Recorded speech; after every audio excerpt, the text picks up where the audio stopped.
For anyone who doubts Donald Trump when he talks about guarding against illegal immigrants who sneak into the U.S. from Mexico every single day, 455.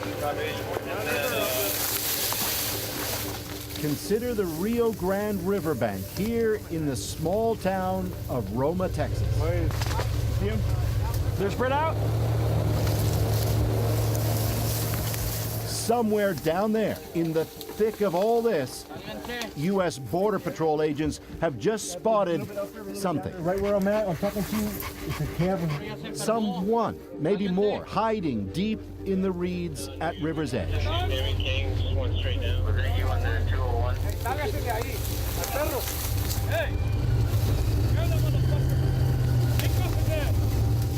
Would you step back, please? Hey.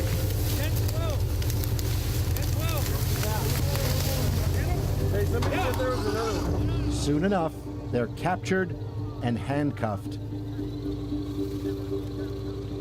Two men who just dared cross into America. The 11th and 12th illegal migrants found right here on this day by lunchtime.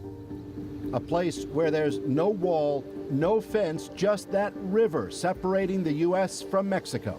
At least, that's all there is for now.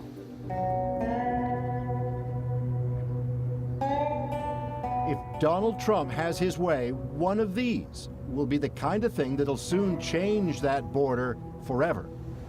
Outside San Diego, they are the freshly minted prototypes for his long-promised border wall.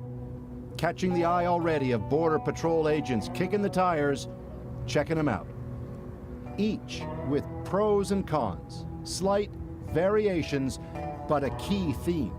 All of them are imposing. All of them are meant to be high enough and tough enough to stop illegal border crossings into America. The winning design still TBA. A few steps south of those prototypes, there is a wall. In this part of Southern California, it's been in place for years. It's ramshackle. And repairs where migrants have cut their way through it are everywhere. 20 minutes to the west. And part of it even runs into the Pacific. And even on this day, here, it doesn't do its job. These three, now held by Border Patrol, told us they'd fled Gambia in April and had just now squeezed through the old fence right where the water meets the beach. Trump's wall, when and if it's ever built, is meant to stop all of it. But at what price? Back in Texas, a state rich in cross-border culture, with its fast-growing Hispanic population, El Paso typifies the mounting opposition to Trump's wall.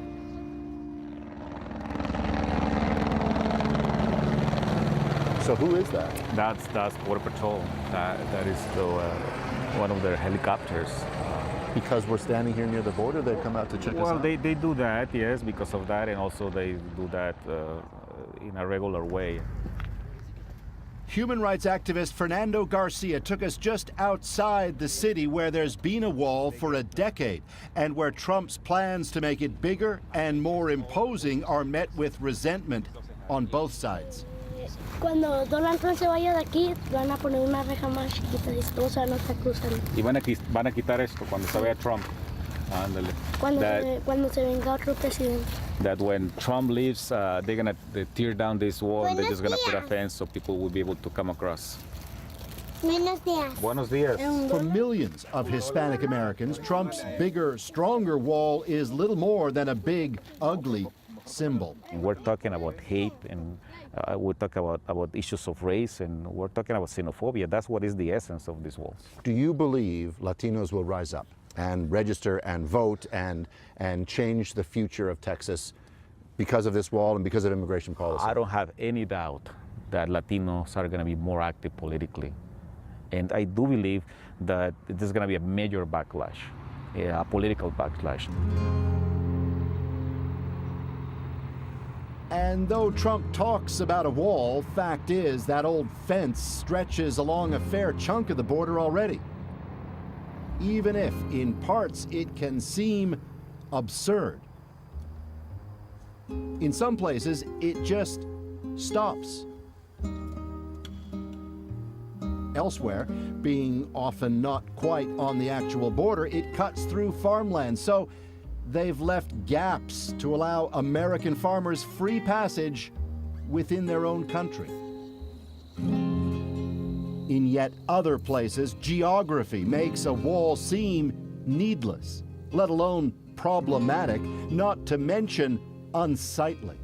Imagine a giant wall 9 meters high cutting through this vista.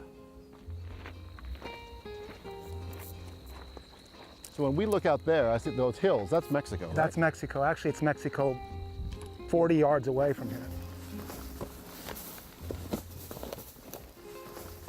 We've hiked through all this for an hour and a half, and here we are. Where's here? Where are we? This is the Rio Grande, and that's Mexico.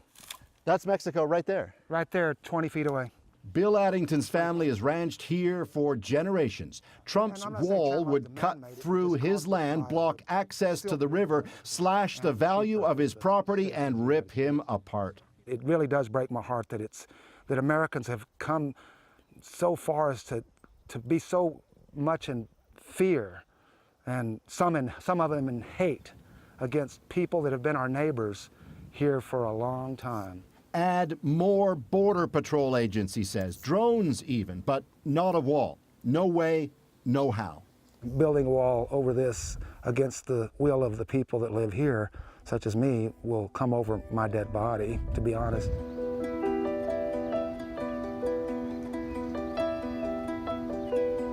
Remember the town of Roma, where those migrants were caught in the bushes along the riverbank?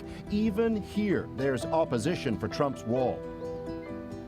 Here, abandoned life jackets, discarded clothing, and medicine left in the fanny pack for those who cross highlight migrants are a daily reality. But, say those who live here, they don't have weapons, they don't come here trying to damage us. They have the American dream, and I don't think a wall will be enough to stop them from searching for a better life. They're not really bad people. They're just trying to make a living. You know, I mean, like, I just think that he should at least give them a chance for that. You know, like, I honestly think that it's not really fair. just up the river, the existing wall is left a kind of no man's land. This field is north of the border, but south of the fence. And it splits a Texas golf course from the rest of the state, where, for all the naysayers we met, we found some who say to Trump 1 year later, legal immigrants are fine. Illegals, build that wall. You don't know who they are. They could be a murderer, they could be a drug dealer, they could be a kidnapper, they could be anything. I mean, it's just stupid not to know who's coming across your borders. It's stupid. You're a stupid country if you let that happen. Short answer on all of it, it's complicated. Go to the eastern edge of the border. This is Brownsville, Texas, some 3,000 kilometers from those prototypes in San Diego, and you can practically walk across the divide. But here, everyone just kind of lives, as Mexicans and Americans always have, along the border. Paul Hunter, CBC News, Brownsville, Texas.